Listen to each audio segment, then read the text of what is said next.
You want this. So let's start.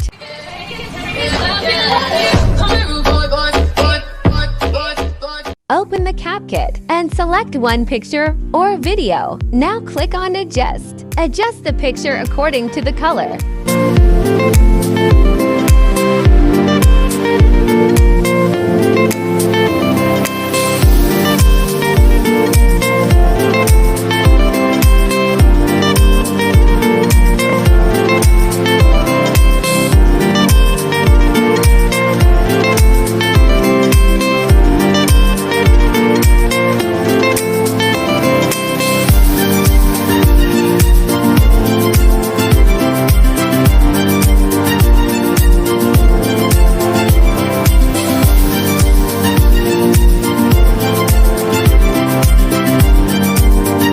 If you like this video, so please subscribe for more.